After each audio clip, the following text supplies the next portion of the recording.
Good morning, boys and girls from Cedar Creek. Mr. Hawkins and I are bounty hunting. So you guys know there's 9 lakes that at the end of the year, big fish out of them is going to pay $2 grand, and there's not been a fish weighed out of Cedar Creek. So we've come to Cedar Creek today for the sole purpose of trying to catch an 8+ pound fish.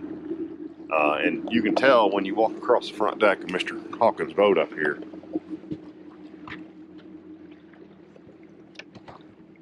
There ain't nothing up there but big fish baits. I'm just now rigged, not completely rigged. But we're gonna spend a little time until it gets too hot to breathe out here and try to catch a big one. So we just eased up on our first spot, and I'm gonna let Terry show you what he's looking at down here.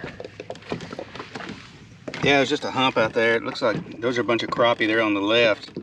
And those might be some blacks right in there, but you can see there's a bunch of stuff living out here right now. So I don't know if you can tell it or not, but that's about 10 feet up at the top. It's 60 feet out, and we're sitting out here in 21.5 feet of water. And we're actually surrounded by crappie fishermen, interestingly.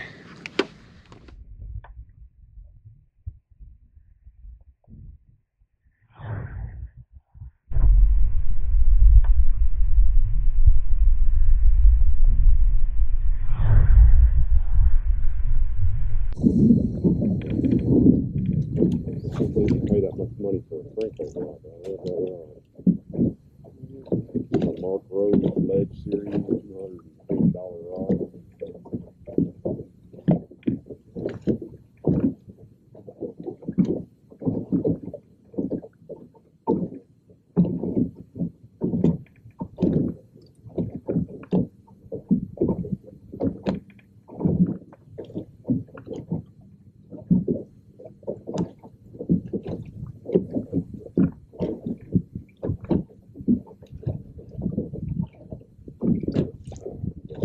Felt good for a second.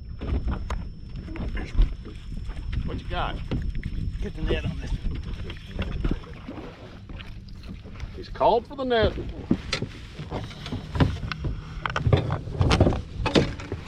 Whoa. Got a good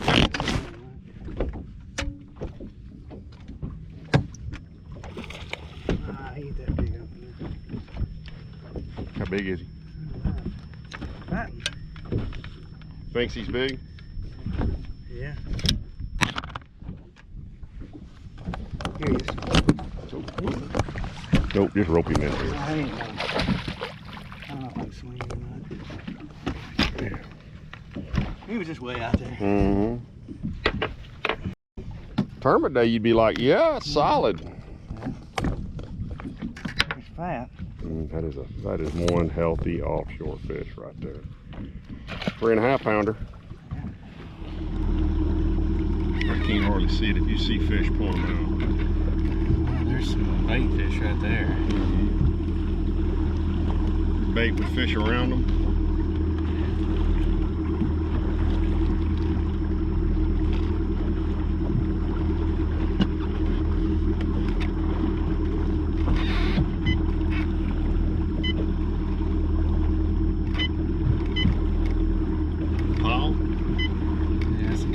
Stumps, yeah.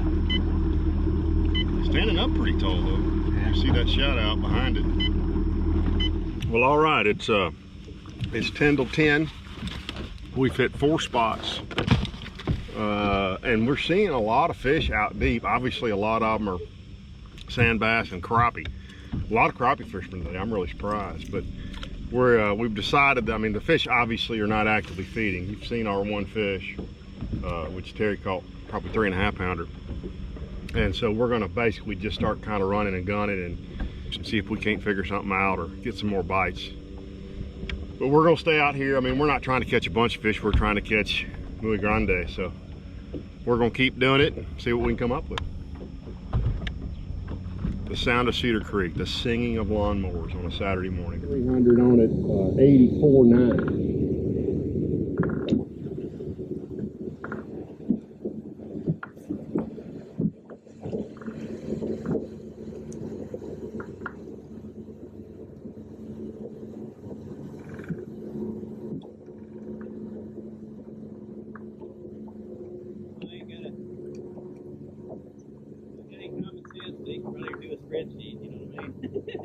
Man, just right in front of us. Yeah, that's what I say. They don't know better. I'm sure y'all saw that. I mean, that was within, well, let's see. Can I cast into his wake?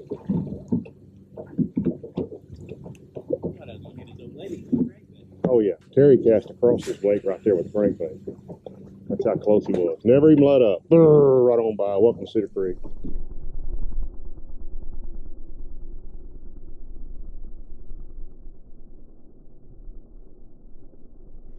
Hey guys, quick cutaway, do our spark drawing. Sorry about the messy desk, and it is a mess. Remember, so we're bounty hunting here. So there's those 9 lakes that the biggest fish, all you got to do to be in this competition is either pay $75 to Spark Fishing, which is at sparkfishing.com, and become an affiliate member, or switch your energy over to Spark and you become a Spark energy customer, and you're eligible to win $250, $500, or $1,000 for a 8, 10, or 13 plus pound fish submitted to Cheryl Unker from any lake in Texas, and then $2,000 out of those 9 lakes we're talking about, and of course then weekly drawings here at Ken Smith Fishing, $250. Middle right there, pull that name, and it's going to be Billy Joel Holbeck? Question mark. If I'm reading my handwriting right, it's H-O-L-U-B-E-K, and there might be an L mixed in there, but he's in Fort Worth, Texas. So Billy, you know who you are. I'll be looking for your rewards envelope in the next few weeks, and we'll get you paid $250 gift card. Let's go back to the fishing, guys. You know, I told you guys this past year that I was really on a search for a good deep cranking rod, and or actually a good deep cranking setup for big crankbaits. And I got a lot of questions about this, and I spent honestly way more money than I wanted to spend on this rod. This reel's not terribly expensive, but what I did was, and by the way, you can throw this thing a mile, but what I did was I bought this Mark Rose Ledge series. This particular rod, which is the one I'm kind of into, is a 711.5, and it's called the Ledge Magnum Crankbait 3. And a couple things I like about it. Number one, it's real long, so you can sling it a long ways, but it loads really well with that crankbait, so it doesn't take a lot of effort to throw it a really long ways.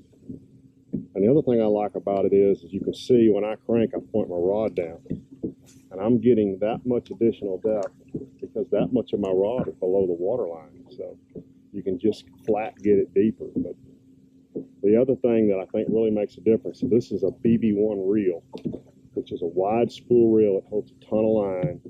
I crank these big crankbaits mostly on 15-pound line. I got you, Terry. I'm not a real light line guy. But this particular reel, so I played all sports growing up, but I played tennis all the way through college. So I have every possible kind of elbow and forearm issues you can have from playing, 16, 17 years of competitive tennis. And I'm telling you, that super low retrieve makes it so much easier on your elbows and on your forearms to crank that big crankbait. It makes a ton of difference. I think this is I don't remember how much this reel is. I'll put it right there on the screen.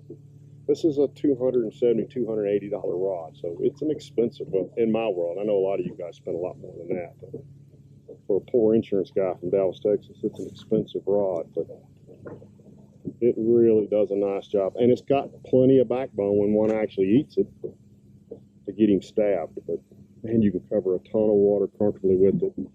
And this is probably, if I'm going to crank all day long, I have to have a slow retrieve reel, or I'm all cramped up and hurting like crazy at the end of the day. So if you want to go deep cranking, that's a setup I would really suggest you look into.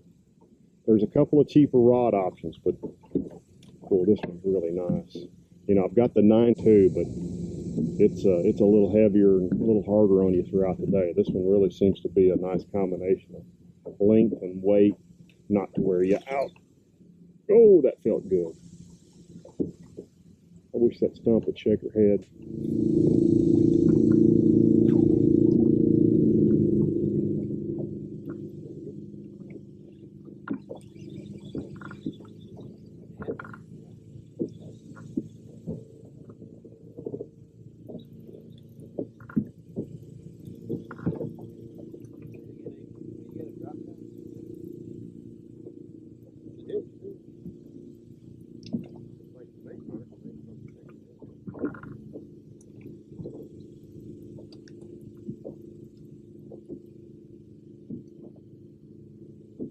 Uh-oh. Kitty, kitty, kitty, kitty, kitty. Yeah, she's coming. What is it with dropping? That's a good eater right there, you know it?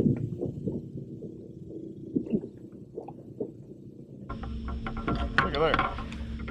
So kiddos, for those of you who've never handled a catfish, these things are super dangerous. There too. So the way you want to grab them is just the way I got a hold of that one. You want to grab them by the belly, keep your hand behind those two fins right there, and you can control them. You do not want to grab them by the mouth, because guess what? They can chomp down. Now I know some of you guys stick your hands in holes and pull them out. I won't be doing that. Terry and I watched him do that at Tawakoni one day.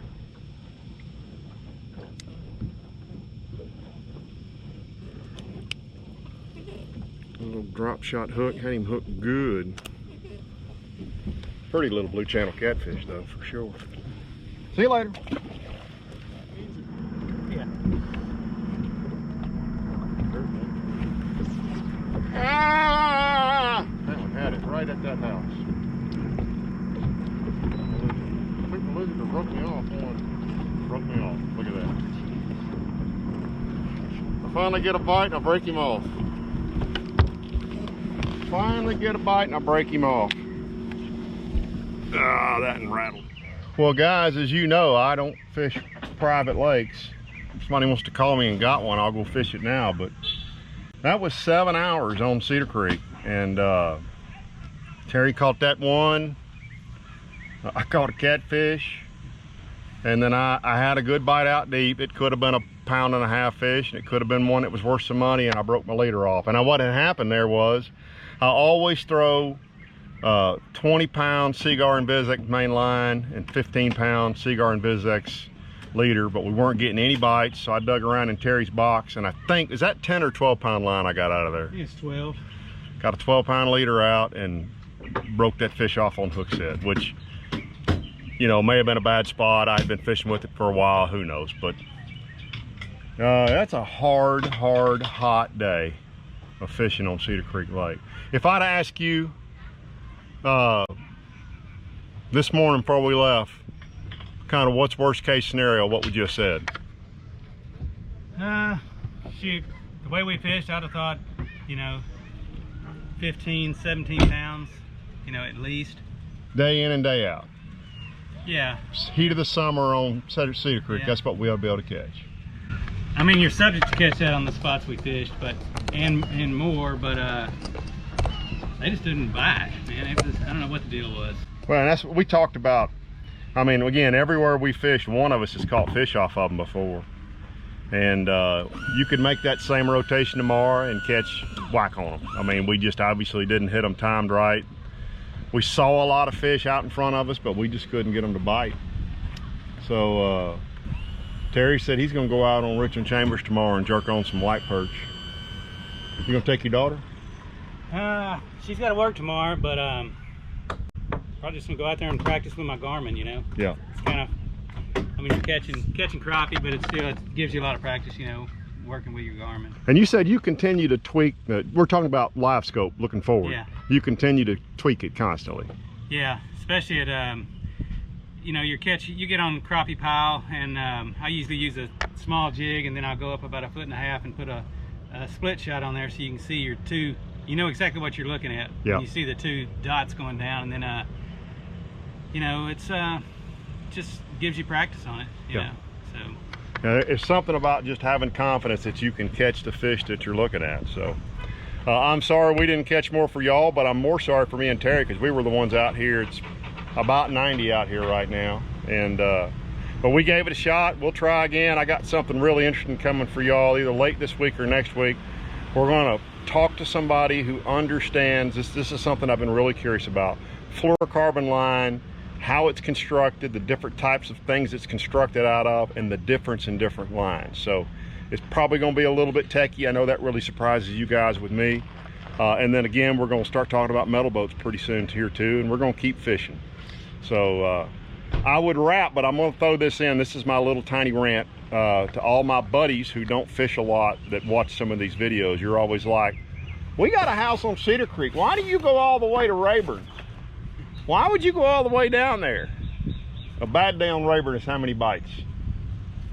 Probably 20. 3 bites here today. Thanks guys, and we'll see y'all soon.